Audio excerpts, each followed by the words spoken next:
That resonated with me. And then the other one, and the reason why, because I fall victim to this.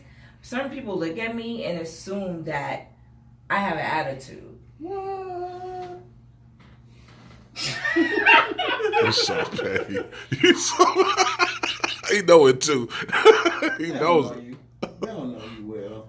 Why you gotta come for my life, April 1st? I was being nice. We was getting along. I'm saying they don't every know bit you. of 45 minutes. I'm saying they don't know you. I'm on I mean, your side on seriously, this. but men do that though. And then when you speak, they was like, oh, the first thing they say, well, I thought you was a snob.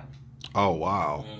How did you think that I was a snob? So can I touch on this for a second? Because I had this conversation with someone recently. There is a level of insecurity that lies within toxic masculinity that men will never speak on. Wow. Right?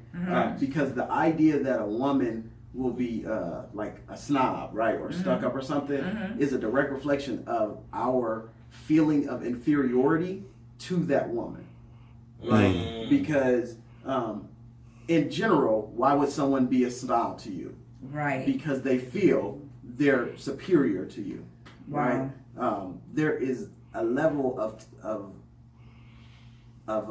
immaturity and fear in toxic masculinity, of inferiority and a fear of not being enough, that creates this space where I have to tell people that I'm already enough before they even know me. See, that's too much work. The second one, I ain't gonna lie.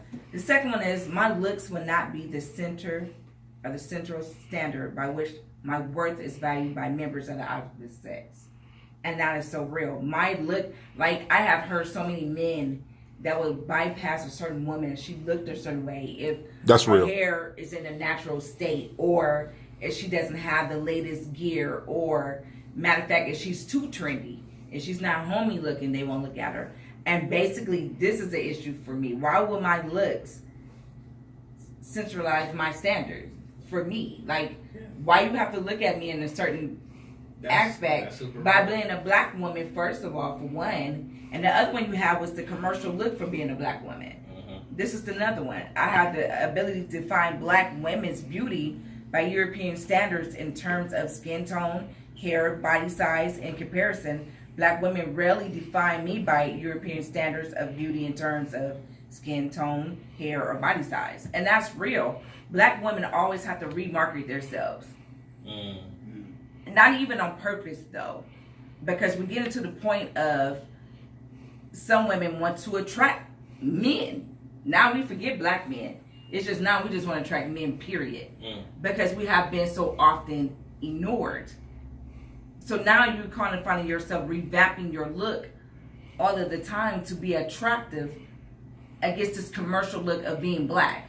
I have heard, I went to work, I wear my hair in a natural state. She told me, white lady, you look too ethic. I said, I don't know what that means. I don't know how not to look ethic. This is my hair. She was more acceptable of my hair being in weave, which is not mine, but it was closely, remotely close to their look, opposed to me wearing my hair in the way that it grows out of my scalp. Wow. So therefore, I have an issue with that because black men are forgetting what we are as women. And then you have these white women are actually adapting our looks to bait you. But then again, you look at me with your nose snagged up because I'm not the ideal look. So I will say, like, I 110% agree with what you're saying. The issue is that, like, toxic masculinity is to blame for all of this, right? The ideas where the definition or the idea of what is a man, right, stems from how white men define themselves. Right. And so we take on, because we want to be, we want to be seen as equal to white men. We must treat our women how white men treat their women, right? And that will make me equal. So, like, their standard is my standard. And so basically you become a black face in a white space, taking on those same ideas, and